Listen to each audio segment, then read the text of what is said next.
Baik, soal nomor 4, di mana dua buah titik A dan B yang terpisah pada jarak 3 cm, masing-masing bermuatan positif 8 mikrokulum dan negatif 4 mikrokulum. Jika kedua titik yang mempunyai potensial listrik 0 adalah, dari soal ini kita dapat mengilustrasikan persoalan dengan di bawah ini, di mana terdapat dua buah titik A dan B yang bermuatan positif 8 mikrokulum dan negatif 4 mikrokulum. Kita tahu bahwa jarak dari A sampai B ini adalah sebesar 3 cm. Kemudian eh, titik yang mempunyai potensial listrik 0 ini kita lambangkan sebagai titik merah tersebut. Kemudian jarak dari A ke titik merah tersebut kita misalkan sebagai X, dan dari titik merah ke titik B yaitu 3 negatif X. Oke, untuk menjawab di mana titik yang memiliki potensial listrik sama dengan 0, kita bisa menggunakan rumus potensial listrik atau V sama dengan K dikali Q per R. Nah, di sini kan kita mempunyai dua buah titik yang muatannya positif dan negatif. Kita tahu kalau di sini V-nya itu 0, kemudian buat nilai K kita tidak usah masukkan apa-apa, atau boleh juga dimasukkan, tapi nanti ujung-ujungnya bakal dicoret. Dan nilai QA itu muatannya 8, positif 8 mikrokulum dibagi RA, atau jaraknya tersebut di sini X dan di sini 3 negatif X.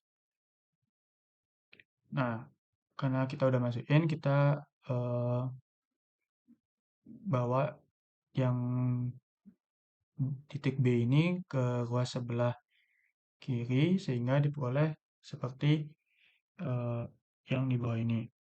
Kita coret nilai K di ruas kiri dengan ruas kanan, kemudian 4 mikrokulum sama 8 mikrokulum kita coret di sini 1, dan di sini tersisa menjadi 2. Kemudian kita kali silang, yang di sini kan pasti tersisa 1, berarti 1 dikali X senilai X, kemudian 2 di sini dikali sama 3 negatif X, berarti kan 2 dikali 3 negatif X, berarti udah sama. Kita pengen nyari nilai X-nya itu, tinggal X sama dengan 2 dikali 3, 6, 2 dikali negatif X, negatif 2X, kemudian kita eh, buat biar dia terkumpul variabel X-nya, di mana X sama 2X sama dengan 6, sehingga X-nya diperoleh 2 cm.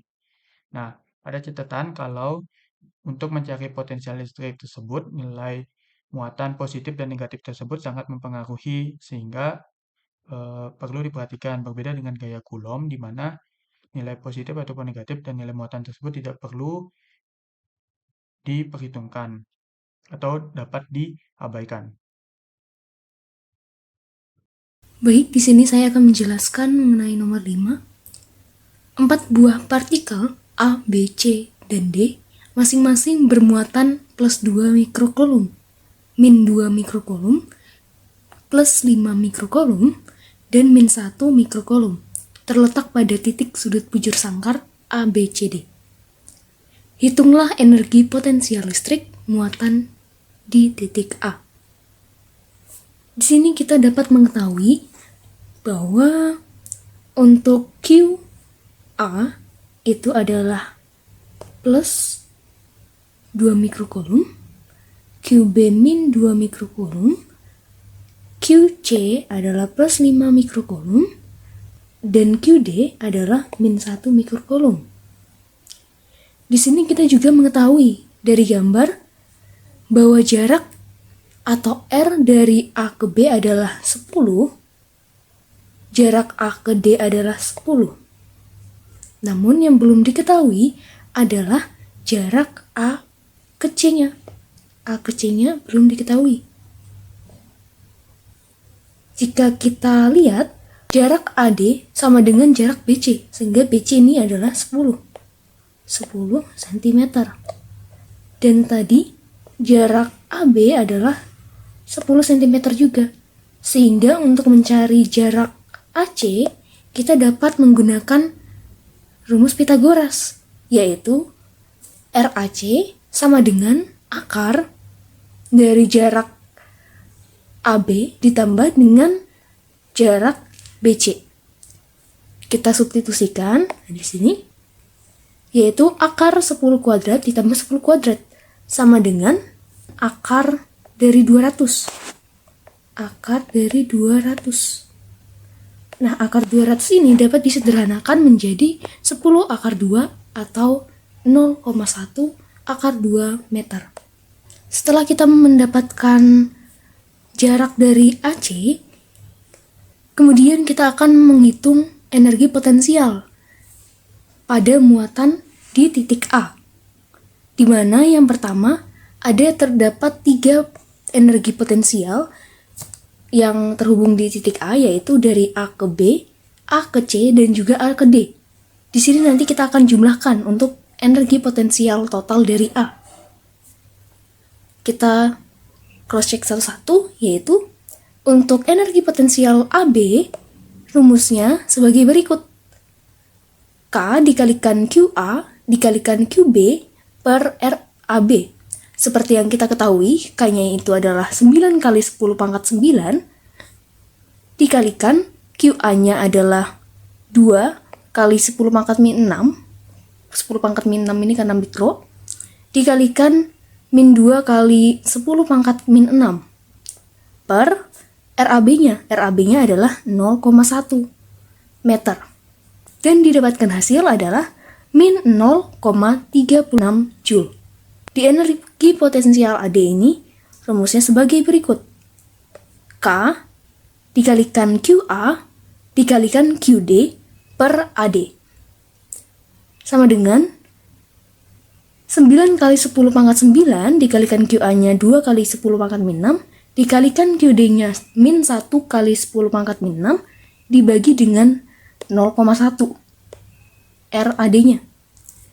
Dan didapatkan hasil min 0,18 Joule. Kemudian kita mencari energi potensial dari AC, di mana untuk rumusnya sebagai berikut. K dikalikan QA dikalikan QC per RAC, di mana untuk K-nya adalah 9 kali 10 pangkat 9 dikalikan QA 2 kali 10 pangkat min 6 dikalikan QC 5 kali 10 pangkat min 6 dibagikan dengan 0,1 akar 2 dan didapatkan hasil 0,64 Joule. Sehingga untuk energi potensial di titik A merupakan penjumlahan dari energi potensial pada AB ditambah energi potensial AD ditambah energi potensial AC, di mana min 0,36 ditambah min 0,18 ditambah 0,64 didapatkan hasil 0,1 Joule. Dengan demikian, energi potensial listrik muatan di titik A didapatkan 0,1 Joule.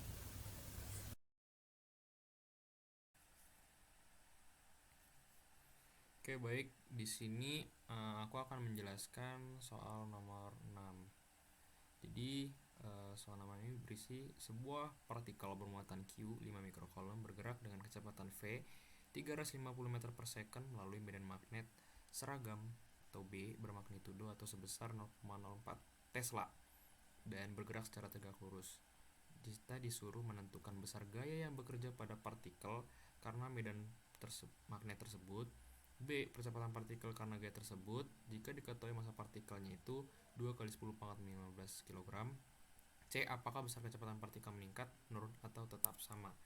Nah, jadi di sini kita dapat Q-nya itu 5 mikrocoulomb. Kita ubah si satuannya mikrocoulomb ini menjadi coulomb. Jadi kita dapat 5 kali 10 pangkat minus 6 coulomb. Nah, untuk kecepatannya itu sebesar 350 meter per second. Dan karena si partikel bergerak secara tegak lurus, kita dapatkan tetanya itu sebesar 90 derajat. Kemudian medan magnetnya itu 0,04 Tesla. Kemudian masanya itu 2 kali 10 15 kg untuk soal yang B. Oke, kita masuk ke penyelesaiannya. Jadi, Untuk pertanyaan pertama tadi itu kita menentukan gaya yang bekerja pada partikel. Nah, untuk menentukan gaya kita pakai rumus F sama dengan Q kali V kali B kali sin theta. Untuk Q-nya itu atau muatannya kita dapatkan 5 kali 4 minus 6, kecepatan 350 dan medan magnetnya 0,04 dikalikan dengan theta, sin 90. Jadi kita ubah si sin 90 ini jadi 1 ya. Karena sin 90 sama dengan 1. Nah, setelah kita cari tadi sin 90, kita kalikan persamaan ini. 5 kali 10 minus 6 kali 350 kali 0,04 dikali 1. Setelah kita kalikan, kita akan mendapatkan hasilnya 7 kali 10 pangkat minus 5 Newton. Seperti itu. Nah, selanjutnya kita masuk ke soal B. Soal B, ini kita disuruh menentukan percepatan. Nih, percepatan partikel karena gaya tersebut. Kita gunakan rumus F sama dengan M kali A, di mana F sama dengan M kali A ini merupakan rumus Newton yang kedua. Nah, F-nya kita ambil dari hasil yang kita dapat di soal A. 7 kali 10 pangkat minus 5 sebagai F atau gaya. Untuk masanya tadi diketahui 2 kali 10 pangkat min 15 dikalikan dengan percepatan yang akan kita cari. Nah, nanti percepatan sama dengan 7 kali 10 pangkat min 15 per 2 kali 10 pangkat min 15 di sini ya. Nih. Si 2 ini, 2 kali 10 min 15 ini kita pindah ruaskan ke kiri.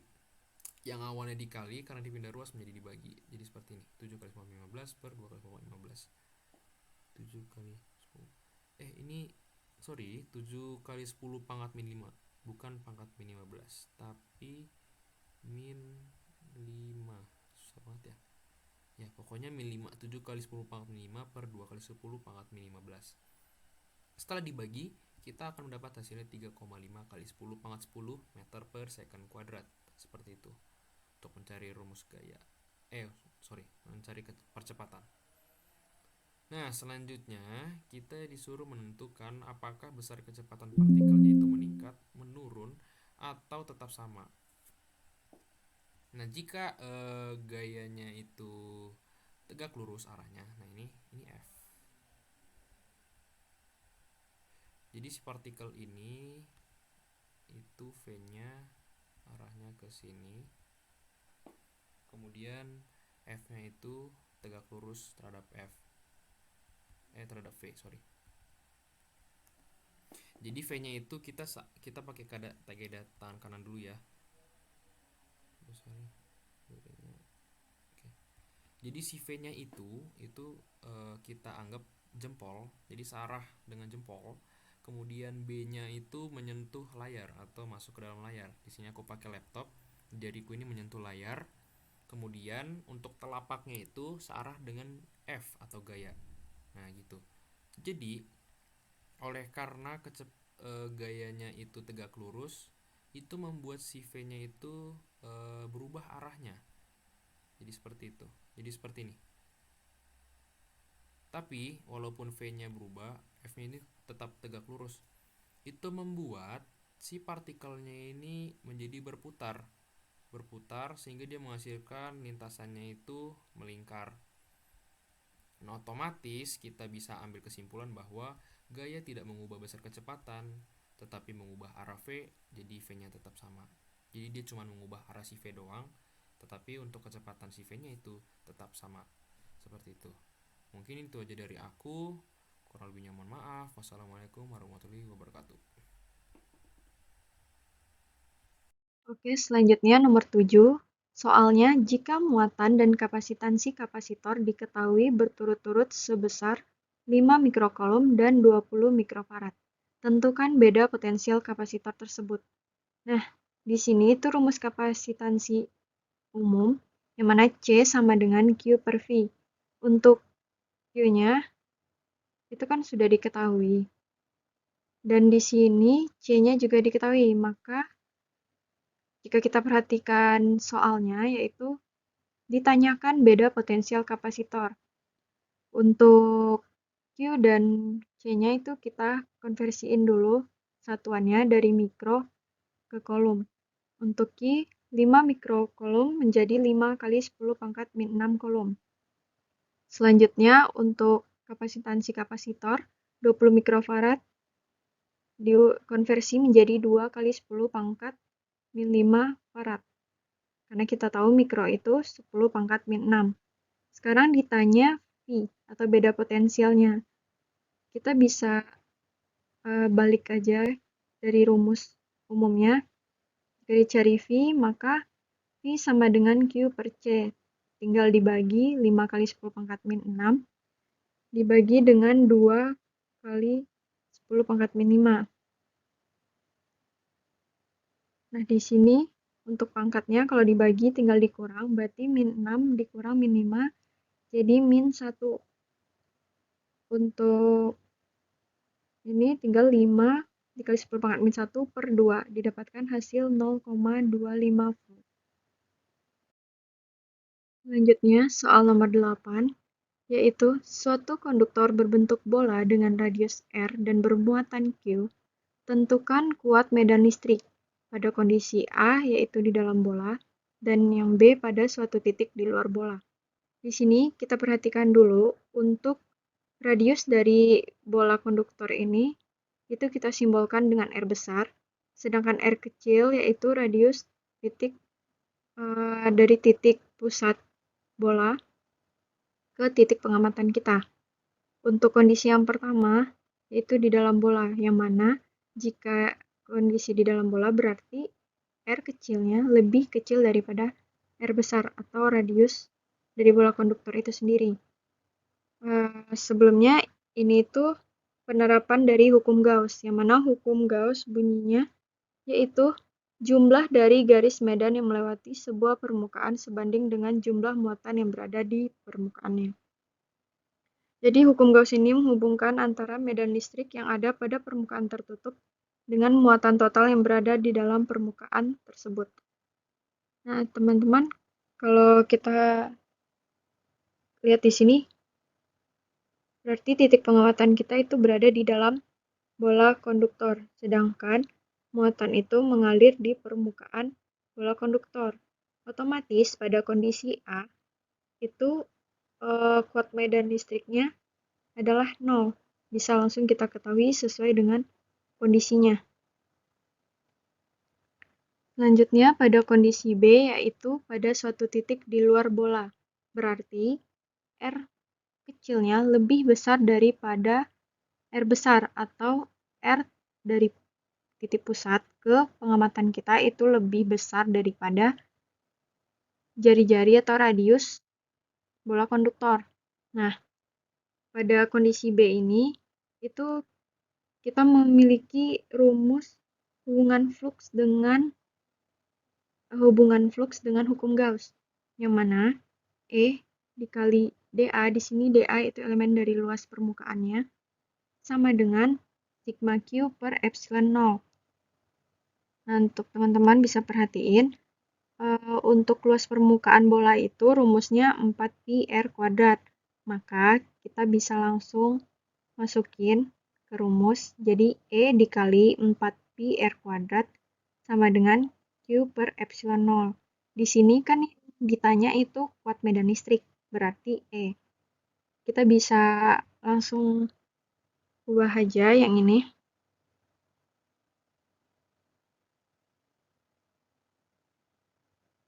Nah, yang E ini kan kita di nomor 8 ini nyari kuat medan listrik. Jadi E-nya untuk Q per epsilon 0 berarti kita bagi dengan 4πr². Kan bentuknya Q per epsilon 0 per 4πr².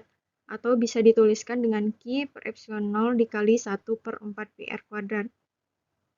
Sehingga untuk besar E-nya yaitu Q per, ini tinggal dikaliin aja, Q dikali 1 berarti Q. Berarti Q sama dengan 4π epsilon 0 R². Nah, itu hasil yang kita dapatkan untuk kondisi B. Bisa diperhatikan kalau pada gambar, berarti R yang B ini itu lebih besar daripada R dari bola konduktornya. Sedangkan yang A tadi, R-nya itu lebih kecil dari R bola konduktor.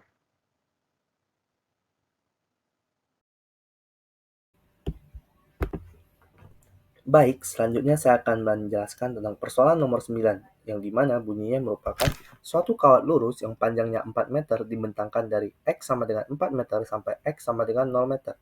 Kawat ini dialiri oleh arus sebesar 2 ampere. Untuk pertanyaannya sendiri, tentukan medan magnet di titik 0 meter dan 3 meter. Untuk setiap masa atau persoalan pada matematis, kita biasakan dengan menggambar ilustrasinya terlebih dahulu seperti ini. Selanjutnya, untuk persoalan ini kita selesaikan dengan konsep hukum Biot-Savart, yang dimana hukum Biot-Savart berbunyi dB sama dengan mu 0 atau permeabilitas ruang hampa dikali I per 4pi dikali dl atau elemen panjang dikali sin theta per r kuadrat. Yang dimana r kuadrat ini yaitu x kuadrat ditambah y kuadrat. Tetapi di sini kita menggunakan y kuadrat adalah a. Maka dari itu kita menggantikan y kuadrat dengan a kuadrat. Selanjutnya rumusnya berubah menjadi mu 0 dikali I per 4pi dikali dl atau elemen panjang dikali sin theta per x kuadrat ditambah a kuadrat. Yang dimana setelah kita mendapatkan nilai-nilainya dan kita substitusikan, yang mana nilainya I-nya sama dengan 2 ampere dan A-nya sama dengan 3 meter, maka kita mendapatkan nilai mu 0 dikali 2 per 4pi dan dikali dl dikali sin theta per x kuadrat ditambah a kuadrat, yang dimana a3 dikuadratkan menjadi 9. Namun di sini kita bisa mencoretnya terlebih dahulu, yang hasilnya menjadi mu 0 per 2pi dikali dl dikali sin theta per x kuadrat tambah 9.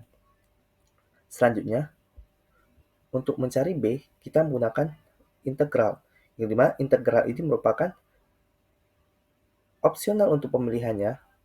Bisa kita menggunakan dari batas seperti ini, dari negatif 4 hingga 0 dan 0 sampai 4 dB, yang dimana hasilnya tidak akan berpengaruh.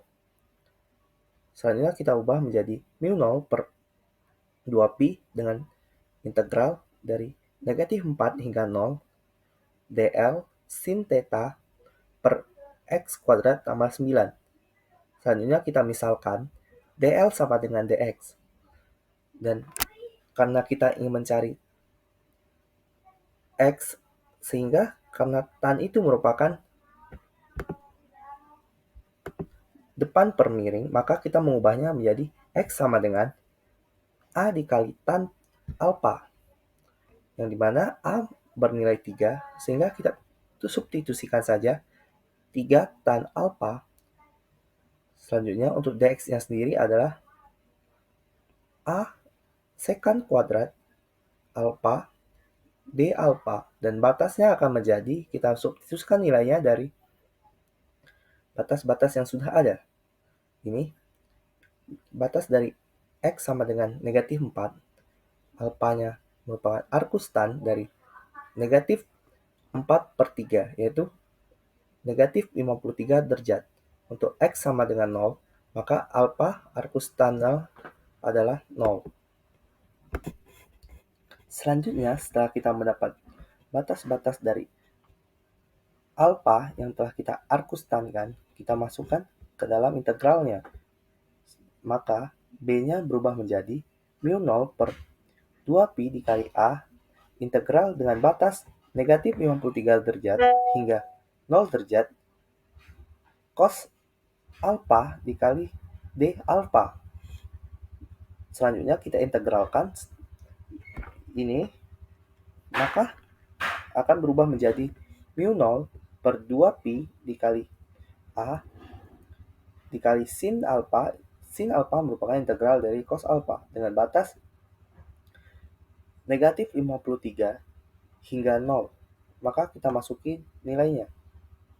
Mu 0 per 2pi, nilai A merupakan 3 meter atau 3, dikalikan dengan batas yang disediakan sin 0 yaitu 0, dan sin negatif 53, yaitu negatif 0,8. Maka hasilnya selanjutnya kita kalikan, yang dimana hasilnya akan menjadi 8 per 10 dikali mu 0 per 6 pi sama dengan 4 mu 0 per 30 pi. Baik, di sini saya akan melanjutkan pembahasan soal untuk nomor 10. Perhatikan gambar berikut. 3 buah kapasitor X, Y, dan Z disusun seperti pada gambar berikut. Jika saklar S ditutup, maka tentukan yang A kapasitansi total rangkaian, B muatan total pada rangkaian, C muatan dan tegangan pada masing-masing kapasitor, dan yang D energi yang tersimpan pada kapasitor Z. Oke, untuk menjawab soal yang A, kapasitansi total pada rangkaian, kita memerlukan analisis pada rangkaian yang ada. Di sini terdapat kapasitor X dan kapasitor Y yang disusun secara paralel. Maka kita hitung dulu untuk C paralelnya dengan rumus CX ditambah dengan CY, yaitu 6 ditambah 6 menghasilkan 12 farad. Selanjutnya di sini ada rumus untuk C total. Jadi 1/C total itu rumusnya 1/C paralel ditambah 1/CZ. Jadi 1/C paralel ditambah dengan 1/CZ. Maka 1/12 ditambah 1/12 menghasilkan 2/12 untuk 1/C totalnya. Jadi untuk C totalnya sendiri 12/2 sama dengan 6 farad. Selanjutnya yang B, muatan total pada rangkaian. Nah, untuk muatan sendiri kita bisa ambil rumus dari segitiga yang ada ini. Kan muatan itu Q. Jadi untuk rumus muatan itu C dikalikan dengan V, kapasitansi dikalikan dengan tegangannya. Jadi tadi udah didapatkan untuk C totalnya 6 farad. Tinggal dimasukkan di sini 6 farad dikalikan V totalnya 24. V total didapatkan dari yang diketahui pada rangkaian di sini. Untuk V-nya 24 volt. Jadi Q total sama dengan 6 dikalikan 24, maka Q total itu 144 kolom. Oke, selanjutnya untuk yang C, muatan dan tegangan pada masing-masing kapasitor. Oke, diketahui untuk muatan total itu sama dengan muatan paralel dan juga muatan Z-nya, yaitu 144 kolom. Jadi di sini kita mau menghitung tegangan Z-nya. Nah, untuk tegangan Z rumusnya QZ per CZ sama dengan 144 per 12, didapatkan 12 volt. Untuk V paralelnya rumusnya Q paralel per C paralel, 144 per 12 sama dengan 12 volt. 12 volt ini sama dengan Vx sama dengan Vy. Selanjutnya kita akan menghitung muatan pada X dan muatan pada Y. Untuk muatan X rumusnya Cx dikalikan Vx, 6 dikalikan 12 sama dengan 72 kolom. Kemudian untuk QY sama dengan CY dikalikan VY, 6 dikalikan 12 sama dengan 72 kolom juga. Oke, untuk yang terakhir, energi yang tersimpan pada kapasitor Z. Jadi energi yang tersimpan pada kapasitor Z yang ada di sini. Oke, rumusnya energi itu 1/2 dikalikan CV kuadrat. Karena yang dicari energi pada Z, maka 1/2 dikalikan CZ dikalikan VZ kuadrat. Jadi 1/2 dikalikan 12 dikalikan 12 kuadrat, maka dihasilkan 864 Joule. Oke, mungkin sekian yang dapat kami sampaikan. Kurang lebihnya mohon maaf. Wassalamualaikum warahmatullahi wabarakatuh. Semoga sukses.